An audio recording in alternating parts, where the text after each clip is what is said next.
اگر کوئی شخص طالب علم ہو اور وہ رمضان کی وجہ سے امتحان کی تیاری نہ کر سکتا ہو تو اس کے والدین، بہن، بھائی اور دوست اسے ہدایت کریں کہ وہ روزہ نہ رکھے اور اس کے عوض 30 کے بجائے 40 روزے کسی دوسرے سے رکھوا دیے جائیں گے، تو کیا ایسے طالب علم کو روزے چھوڑ دینے چاہیے؟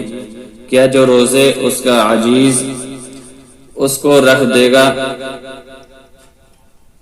وہ دربار خداوندی میں قبول ہو جائیں گے؟ اس بارے میں کیا حکم ہے؟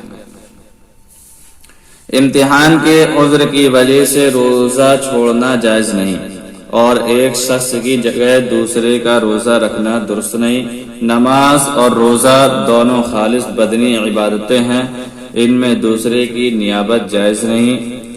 جس طرح ایک شخص کے کھانا کھانے سے دوسرے کا پیٹ نہیں بھرتا، اسی طرح ایک شخص کے نماز پڑھنے یا روزہ رکھنے سے دوسرے کے ذمے کا فرض ادا نہیں ہوتا۔ ایک سوال یہ ہے کہ ایک ایسی ماں جس کا بچہ سوائے ماں کے دودھ کے کوئی غذا نہ کھا سکتا ہو، اس کے لیے ماہ رمضان میں روزے رکھنے کے بارے میں کیا حکم ہے؟ کیونکہ ماں کے روزے کی وجہ سے بچے کے لیے دودھ کی کمی ہو جاتی ہے اور وہ بھوکا رہتا ہے۔ اگر ماں یا اس کا دودھ پیتا بچہ روزے کا تحمل نہیں کر سکتے، یعنی روزے کا بوجھ نہیں اٹھا سکتے اور کوئی دقت پریشانی ہے، تو عورت روزہ چھوڑ سکتی ہے، بعد میں قضا رکھ لے۔ اگر کسی شخص کو کہ روزے شدید بیماری کی وجہ سے چھوٹ گئے تو اس کی قضا اور فدیے کا کیا حکم ہے؟ یعنی کسی شخص کے ناک میں کوئی دقت ہے اور اس کا علاج بھی کروا لیا، پھر بھی صحیح نہیں ہوا اور بغیر دوا کے وہ 1 گھنٹہ بھی نہیں رہ سکتا ہے، نہ ہی وہ سو سکتا ہے نہ ہی کچھ کر سکتا ہے، تو کیا کرے؟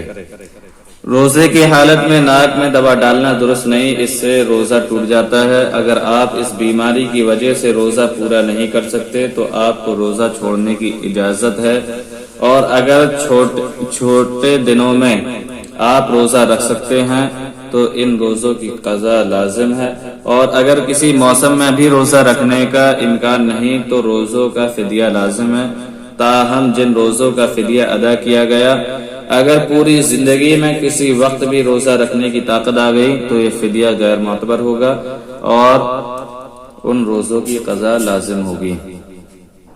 اسی طرح پیشاب کی بیماری میں بھی روزے کی کوئی رکاوٹ نہیں ہے۔ اگر کسی شخص کو پیشاب کی بیماری ہے تو کیا کرے؟ کیونکہ اس میں تو پاکی ناپاکی کا حکم ہوتا ہے، تو جواب یہ ہے کہ یہ بیماری روزہ میں تو رکاوٹ نہیں، البتہ اس سے وضو ٹوٹ جاتا ہے، مگر چونکہ آپ معذور ہیں اس لیے ہر نماز کے وقت کے لیے نیا وضو کر لیا کیجیے۔ جب تک اس نماز کا وقت رہے گا آپ کا وضو